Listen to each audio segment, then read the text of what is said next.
रोहन राय आप कह रहे हैं डरा हुआ है, लेकिन मेरा सवाल आपसे ये है कि जिस पार्टी का आप जिक्र कर रहे हैं, पार्टी तो आए दिन मुंबई में होती है, आप तो खुद मुंबई को अच्छी तरह से समझते होंगे, जानते होंगे।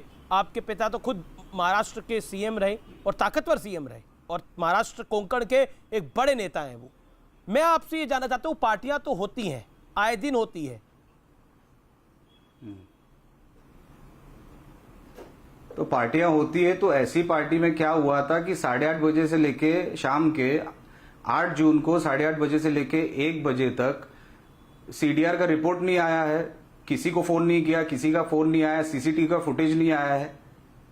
जब भी आप एक केस का ट्रेल ढूंढते हो ना, तो उसमें सीसीटीवी फुटेज ढूंढते हो, आप सीडीआर का रिपोर्ट मतलब कॉल डेटा रिपोर्ट ढूंढते हो, रिकॉर्ड ढूंढते हो, गाड़ियों के नंबर ढूंढते हो। अभी तक 70, 80, 90 दिनों में एक भी इनके पास गाड़ियों का नंबर आया, ये मैं सीबीआई के पहले की बात कर रहा हूं, जब भी मुंबई पुलिस ये सब हैंडल कर रही थी। अभी इतना सब करने का काम किसका है? कौन प्रेशर में ये करवा सकता है? तो गवर्नमेंट करा सकती है, और गवर्नमेंट में जो सबसे ऊपर बैठा है वो कर सकता है। और हमको पहले से मालूम था कि ये सब पार्टियों पे जाता कौन है, उनका ही एक हिस्सा कमर हिला नहीं जाता है उधर, ये हमको पहले से मालूम था, तो हमने बताया वो नाम। क्योंकि आज सीबीआई के पास वो केस है, इसीलिए मैं नाम नहीं ले रहा, नहीं तो सीबीआई के पास हैंडओवर होने से पहले मैंने नाम भी लिया था। आप जाके रिकॉर्ड चेक कीजिए। तो हम कोई विदाउट बेस बात नहीं कर रहे। अगर एक भी सीसीटीवी फुटेज नहीं मिलता है, अगर एक भी कॉल रिकॉर्ड नहीं मिलता है, हाँ, दिशा सालियान बिना कपड़ों के नीचे गिरती है, क्यों गिरेगी भाई? कैसे गिरेगी? क्योंकि किसी ने तो ये पूरा प्लान किया है, और जो जानता है, जो प्रोफेशनल है, उसने ये प्लान किया है कि अगर कपड़ों के साथ फेंका जाएगा तो उसमें ये आ जाएंगे, फिंगरप्रिंट आ जाएंगे। ऐसे कुछ तो दिमाग किसी प्रोफेशनल आदमी ने ये सब किया होगा, किया है, होगा नहीं है। और यही लीड देने का काम हम लोग कर रहे हैं कि आप इसके पीछे आप अगर असली पूछताछ करोगे तो आपको असली मुजरिम मिलेगा। सरकार अगर बचा रही थी तो मंशा क्या थी? और आपने बोला कि कमर हिलाने को ले जाता है, बड़े सारे मैं किसी के ऊपर इन पर्सनल नहीं होना चाहता, पर्टिकुलर नहीं होना चाहता, लेकिन बड़े सारे नेता बॉलीवुड की पार्टियों में जाके कमर हिलाते हैं। तो उसके पास कोई अगर कमर हिलाते भी होंगे तो उसके बाद कोई मर्डर केस का ट्रेल तो नहीं निकलता ना।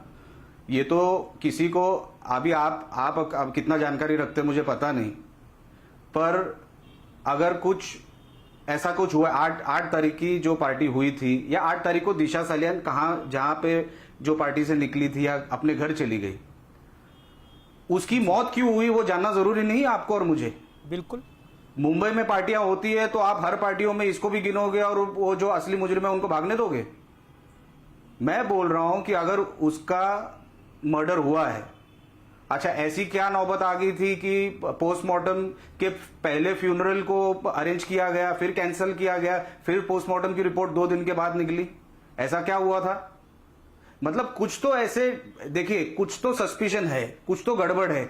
नहीं तो मुंबई में हर दिन पार्टी होती है और हर दिन इनके लोग कहीं ना कहीं पड़े रहते, वो मुझे उससे कोई लेना देना नहीं है। अगर किसी लड़की का मुंबई में मर्डर हुआ है तो मर्डर के पीछे किसका हाथ है वो जानना और आपका और मेरा काम नहीं। अच्छा, मुझे अगर कोई लीड मिलता है तो पुलिस को बताना मेरा काम है, वो मैं बताऊंगा। इसका ये मतलब नहीं मेरा कोई एजेंडा है उसके पीछे। मेरा क्या एजेंडा हो सकता है?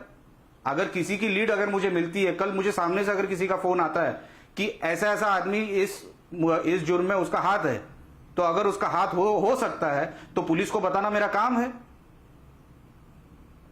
उसमें आपको इतनी तकलीफ क्यों हो रही है? अगर मुंबई में पार्टियां है, दिल्ली में भी पार्टियां होती है,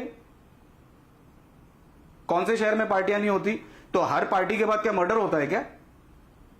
तो अगर मर्डर होता है तो उसकी सही जांच नहीं होनी चाहिए?